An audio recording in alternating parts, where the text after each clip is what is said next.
Hey everyone, it's Star the Flippin' Hippo. Thank you for joining us on our YouTube channel today at Flippin' Hippos.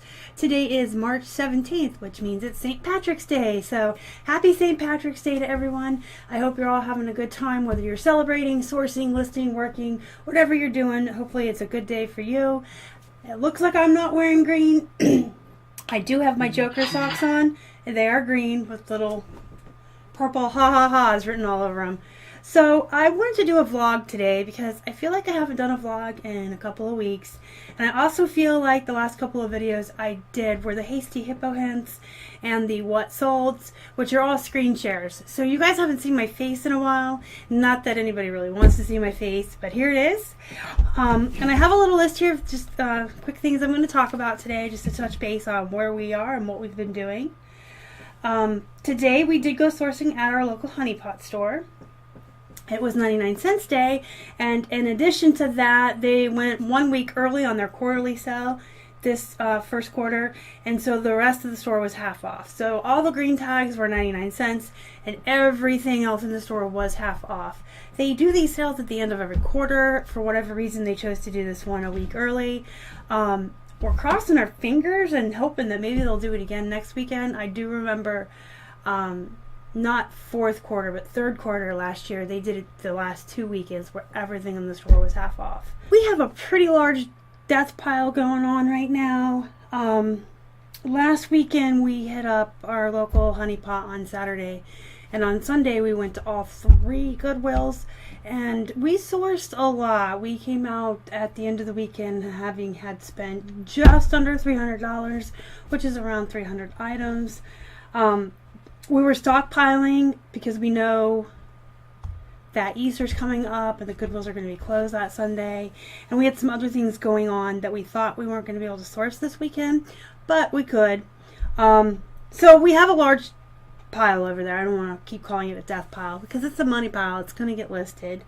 So we had overstocked ourselves in the anticipation of not being able to source as much in the next coming weeks.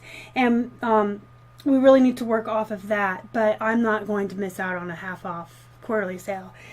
So we decided to go stop in there and see what we could get. We spent, I think, around $58.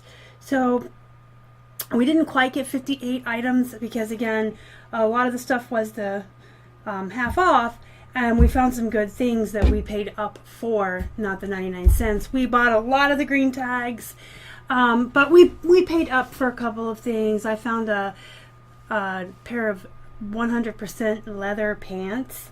They're by Newport News. If you guys aren't familiar with that brand, they're like a clothing line you could buy from online. I used to buy my swim tops from them.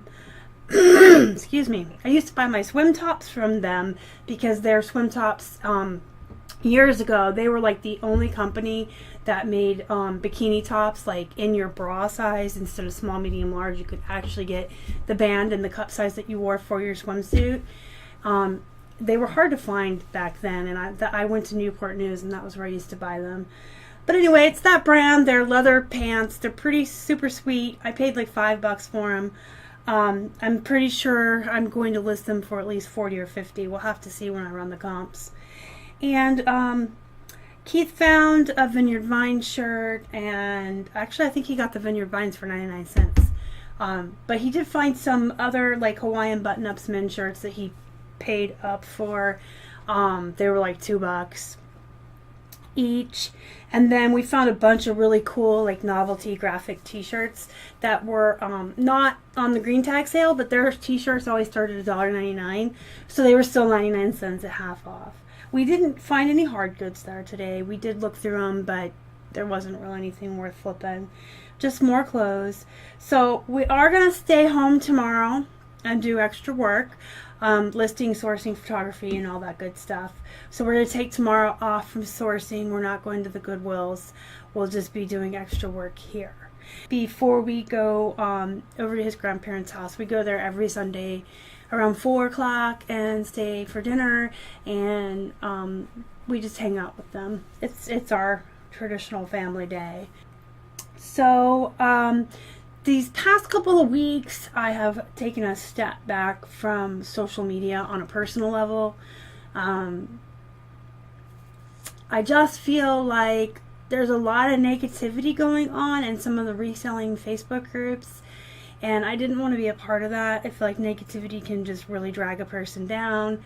And yeah, I know there's some entertainment in looking at the drama posts and reading them, and they're kind of funny, but that's kind of like a time suck. So even if you're not involved in it and you're not being affected by the negativity, it's wasting time to me. Like, you know, like talking to like people I've made connections with, like that to me is not a time waste. So if you're one of my friends, don't feel like I'm saying you're a time waste. That's not at all what I mean. Taking a moment to private message someone, or, you know, interact in the groups with those kinds of people, that's definitely not a time suck. I'm talking about just wasting, you know, you get on Facebook and you find a drama post or 2 or 3, and you read them and they're, you know, entertaining. Hey, drink. And then you look up and you've been on there for an hour. That's what I'm talking about. So I just kind of took a step back. I didn't want to be involved in the negativity. I have enough things going on in my life, outside sources, that I don't need to bring extra negativity into my life. So I kind of just took a step back and just kind of checked in with the people that I'm close with through messaging, and this, I'm in a couple smaller groups. It's just small groups of people. So those I check in with. The downside to this is when I took a step away from social media on a personal level, I kind of wasn't on Instagram and updating that as much as I should have been for the Hippo Hut. And I kind of noticed that, you know, I'm down to like 1 post a day. So I need to really work on my schedule too. But I'm just going to work on my schedule a little bit and maybe like allot time for social media. So, excuse the cha-chings. Just so like I have time, you know, that's there for me to be on Facebook, farting around or whatever. And I won't be wasting time. And then I need to make sure that I'm checking in on Instagram a little more often, just to update the Instagram page for the business, as well as interact with some people on there that I have formed relationships with. So, oh, we did go to the bins last week, but we didn't get stuff for our death pile. Really, sounds confusing.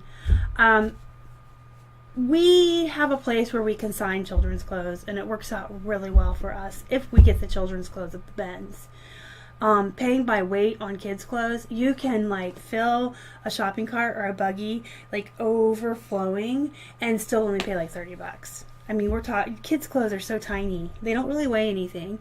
So we go to the bins mainly for kids' clothes, honestly. It's not our favorite place to go.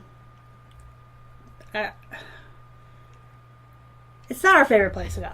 It's just for a lot of reasons. I have to get sticks. I need to buy a grabber. But I really can't dig and bend, you know, so I have to pull. And it's kind of dingy and bleh. I don't know. It's not our favorite place to go. So we go there for the kids' clothes because it's just, they're so amazingly cheap when they're by weight. And then we have a place that we consign them to. So we get them, you know, for pennies, and the only work we have to do is going to the bins and picking them out. We get home, we do Q&A on them, quality assurance, and make sure they're absolutely perfect. We run them through the wash and the dryer, and we fold them immediately so they're nice and, you know, no wrinkles or anything, and they get sent away. And then we get money. So, I personally would never sell kids' clothes on eBay. I know there are some people that do really well with it. I personally tried it, and I didn't do that well with it. I think it's a lot of work for not a lot of return on investment as well, because kids' clothes sell for so much less than adult clothes. Even the really good brands, they just don't sell enough for me to think it's worth putting the effort in of digging them out of the bins, bringing them home, washing them, photographing them, doing the flat lays or whatever you're doing, and then doing the work of listing. It's just not enough return on investment, in my opinion, or in Keith's opinion. But we do We think it's totally worth it if you just have to bring them home, run them through the wash, and send them away, and then you make a profit. So we go to the bins like once or twice a month and just stock up on a ton of kids' clothes, send them away. It's like a passive stream of income, a second stream coming in for the business. So, but while we're there, we don't like not look at stuff for us for the Hippo Hut also. I found 2 hoodies that were in really great condition. One on the tag actually says Walt Disney World, and it's got Tinkerbell on it. It's really cute. And then there's the brown one was also Disney, but not like the theme park. But it was Disney, and it had the chipmunks, Chippendale. So those were cute. I did pick those up. And Keith found a slew of ties. We're talking like piles and piles and piles of ties. Like every time I turned around, he had more ties. He lucked out. He found a ton of ties, and we went off in a corner before we left and kind of looked them all over, and we threw 3 back because they had stains on them. The rest were in really great condition. A lot of Brooks Brothers, no Trump, no Limbaugh, but no Vineyard Vines or anything really super cool. But there were a ton of Brooks Brothers and some real nice novelty ones, and I mean we're talking like half a garbage bag full of ties. So that should keep Keith busy for a while. So that's just quickly in a nutshell what we've been up to. We've been doing a lot of sourcing and stocking up there, taking a break from social media and focusing more on listing. We thought that we were going to get an anchor store by the end of March, but our math was off. For some reason we had it in our head that 2,400 listings was the sweet spot to get an anchor store. That at that point at 2,400 items listed, it was going to pay for itself. We redid the math, and it's like 3,400 because with the store we have now, it's 1,000 listings for your $60 subscription fee, and then 10 cents thereafter. So you just have to do the math, but it does work out that at 3,400 listings, an anchor store pays for itself. And then you're never going to pay for extra listings again unless you're like, you know, get super big, which I think you get like 10,000 listings a month. So our goal is to get an anchor store. It sure is. And we sure did think it was going to happen in March, but because we were going to hit 2,000, we're still aiming to hit 2,400 listings by the end of March. We're right at 2,100. I think we're closing in on 2,200. But when we sat down and kind of redid the math and talked about it, we're not going to go for the anchor store until we hit 3,400. So we are kind of like in this mode right now where we are extra sourcing and extra listing and putting our heads down and just working really, really hard. But I have to be careful not to get that tunnel vision of, you know, listing. I have to remember to check in on Instagram and make sure that I'm putting out content here for you guys. So I'm going to be working on my own schedule and my routine a little bit this week and seeing what I can do to just be more well-rounded and not so tunnel-visioned. And I still work on our inventory. It's still not done. If those of you that remember, we redid our entire system of how we're storing things that are already listed. And I have to finish going back through all the old inventory and fixing it. I'll actually link that video down below for those of you that haven't seen it yet that are curious about what led us to the decision to redo our entire inventory system and how we're doing it.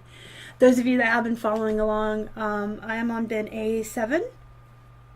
So I have 3 more to go. A7, A8, and A9, and I am done. Everything is bagged, tagged, weighed, and put into the new system. So with that said, I'm going to let you guys go. You know me. I love to talk. I could talk all day. I could talk all day. I love to talk, but I don't want to keep you guys too long. So if you liked this video, do me a favor and push that like button down below. If you haven't already and you would like to, please subscribe to our channel and help us feed a hungry hippo. You can find us on Instagram, Facebook, and Twitter. We are at Flippin Hippos. Until next time, you guys have a good night.